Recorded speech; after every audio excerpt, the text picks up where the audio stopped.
A bright moon, which seems so big and magical in the night sky, can affect our thoughts and emotions. The moon can also affect the behavior of animals. Many of them, such as certain fish and deer, often become more active when the moon is full. But perhaps the strongest effect of the moon is on the Earth itself. The moon and Earth have been dancing together for billions of years.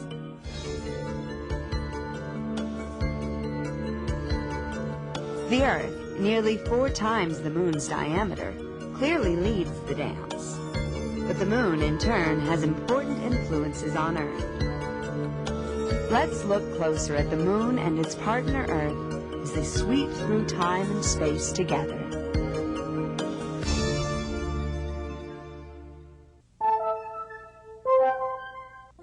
There is no other place in space we know as well as the moon.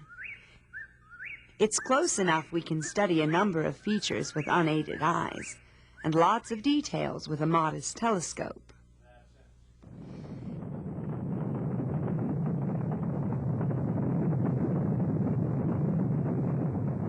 And more than that, the moon is the only place in space where humans have set foot.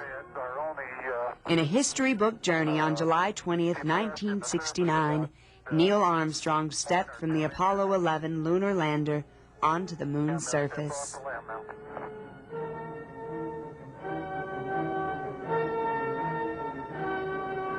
That's one small step for man, one giant leap for mankind.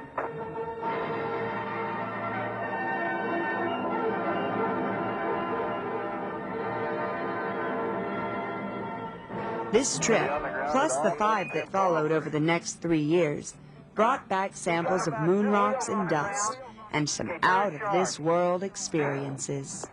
He's a big rooster tail out of all 4 wheels, and as he turns, he skids, the back end breaks loose just like on snow. Come on back, John.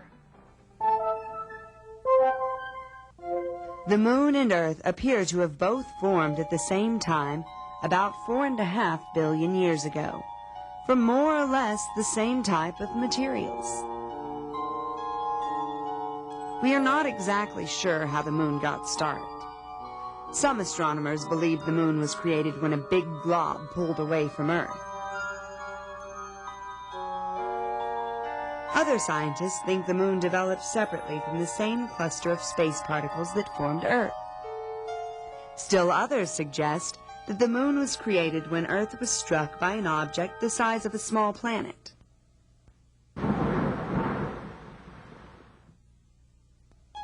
This object knocked chunks out of Earth and kept going. The chunks, however, eventually regrouped in Earth orbit to form the moon.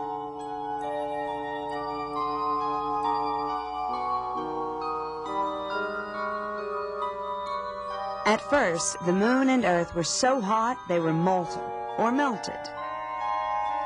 Gradually, their surfaces cooled to make crust.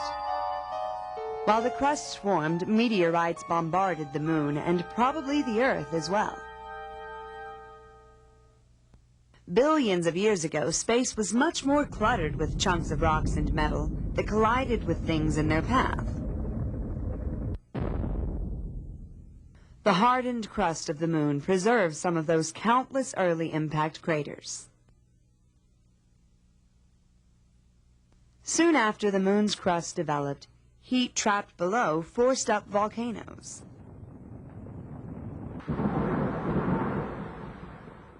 These volcanoes spread lava across large areas of the moon, covering up some of the impact craters and forming the smooth, dark areas we today call maria. Maria is plural for mare, which means sea. People once thought these might be oceans. Today, we know they are lava fields. Since the volcanoes ended their activity 3 billion years ago, the moon's surface has hardly changed. Earth's surface, on the other hand, has never stopped changing. The Earth has not cooled as much because it's bigger, and the crust remains thin and weak.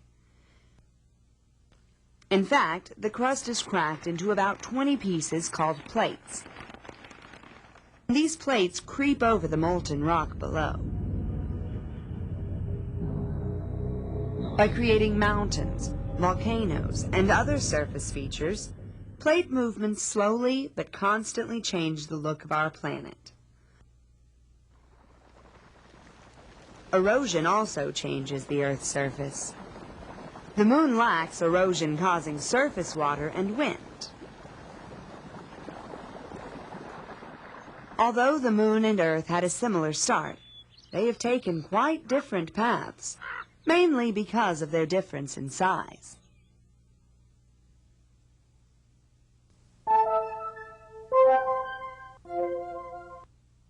Moons are not unusual in the solar system.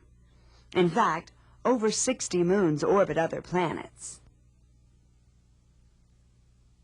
Many of the moons around the solar system are only a few hundred miles or kilometers across, but a couple are larger than Mercury. Earth's moon is mid-sized among those of the solar system. However, in proportion to Earth, our moon is quite big. Only Pluto's moon is proportionally larger.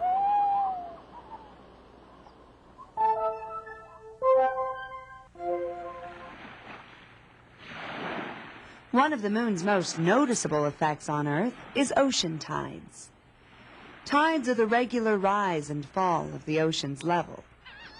In the open ocean, the high tide raises the water level about 3 feet, or 1 meter over the low tide. Along coast, tide levels vary because of coastline shape. In particular, shallow bays concentrate water into a small area and increase tide height. The world's highest tides, reaching nearly 45 feet or 15 meters, occur in the Bay of Fundy on Canada's east coast. The moon creates tides through the pull of its gravity. This pull is not enough to affect the Earth's crust much, but it's enough to cause a distinct bulge to the ocean. To appreciate the strength of gravity, feel how heavy a single bucketful of water is. Then consider that the moon lifts part of an entire ocean.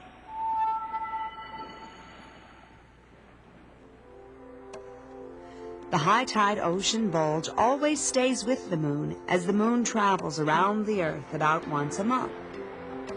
Meanwhile, Earth rapidly rotates once a day below.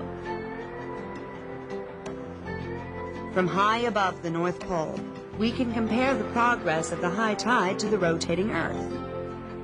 As we'll learn later, this difference in speed has important consequences. We also can see a second ocean bulge on the backside of the Earth. This is water less affected by the moon's gravity, because it is farther away from the moon. When this backside bulge passes by, it creates a second high tide for the day. So every day, ocean coasts have 2 high tides and 2 low tides. The time at which high tides occur changes slightly every day. Remember, as the Earth spins, the moon moves in its orbit around Earth. So by the time this point on Earth circles around again 24 hours later, the moon has moved ahead 2 over here. High tide at this point will have to wait until the Earth catches up with the moon, roughly 50 minutes later.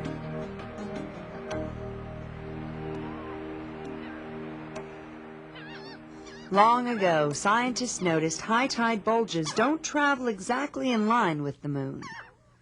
They travel slightly ahead of it. Why?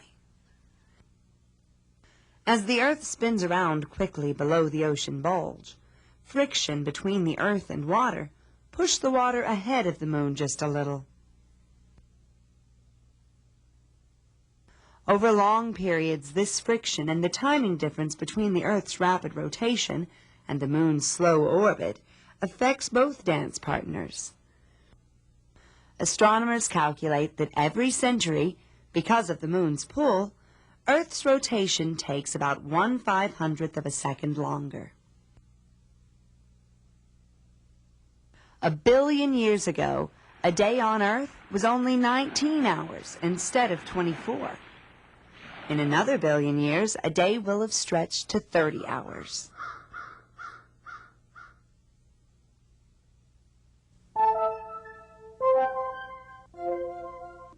Earth's gravity has affected the Moon even more strongly and pulled the Moon into a synchronized orbit. That is, the Moon rotates on its axis at the same rate as it orbits the Earth. As a result, we always see the same side of the Moon. Astronomers think that maybe this side of the Moon is slightly heavier than the far side, and as a result is pulled harder by gravity. Though we always see the same side of the Moon doesn't always look the same. Over a period of about 29 days, the Moon goes through a series of phases. As shown here, the Moon is lit by the Sun and we see the reflected light. As the Moon circles the Earth, we see that lighted Moon face from a different angle. When the Moon is here, we see a big, bright, full Moon. As the Moon moves over here, the fullness gradually decreases. The line separating the light from dark sections is called the terminator. After about 14 days of travel, the Moon has circled halfway around its orbit path, so it now lies between the Earth and Sun. We no longer see the Moon at night. We call this moon phase the new moon. After the new moon, the Moon swings past the Sun and its face gradually waxes or increases in size until it's big, bright, and full about 2 weeks later.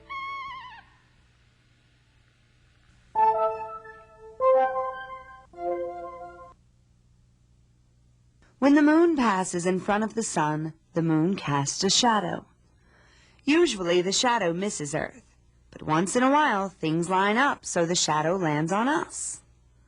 We call this event an eclipse.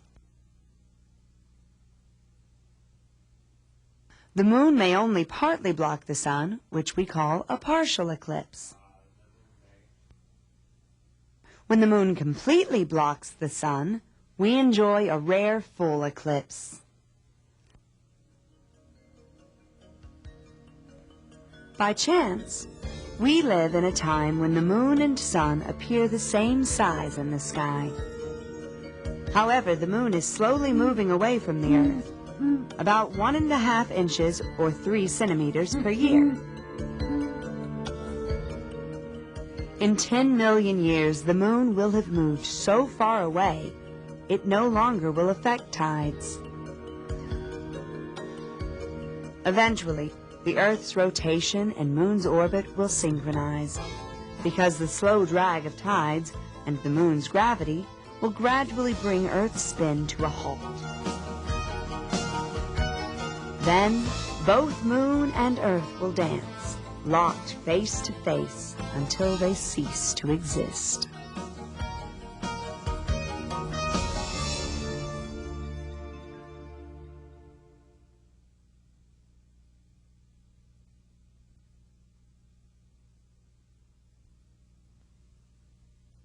Let's take a few minutes to review some of the things you learned in this video. In the following quiz, fill in the blanks with the correct words when you hear this tone. Good luck, and let's begin. 1. The Moon orbits the Earth once every 29, while the Earth rotates on its axis once every 24.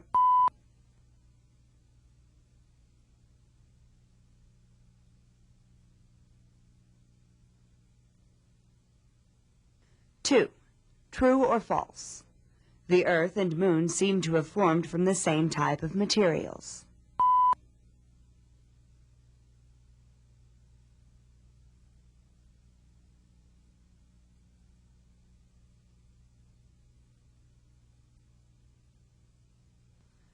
Three. Is the Moon's crust thicker or thinner than Earth's?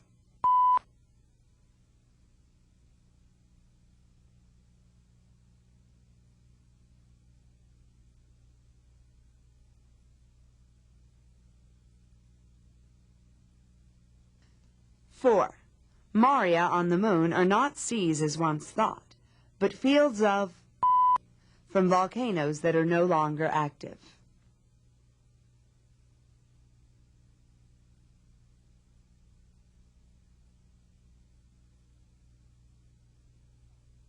Five. True or false? Our solar system has over 60 moons.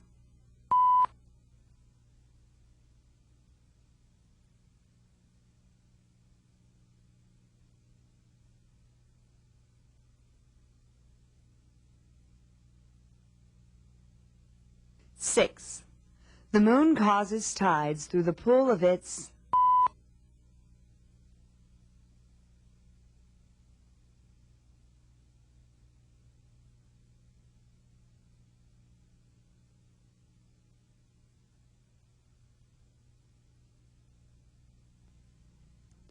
Seven.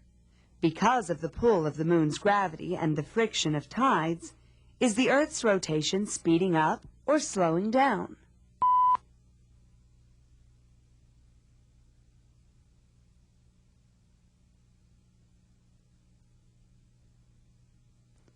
Eight. We can't see the Moon at night when it is between the Sun and Earth. We call this phase the Moon.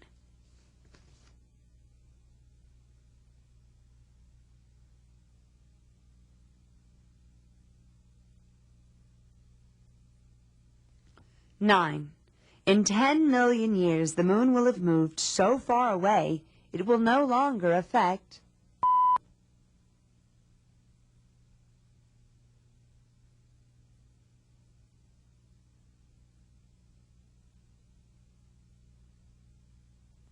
Ten. In the distant future, the Earth's and the Moon's orbit will synchronize, and the pair will face each other until they cease to exist.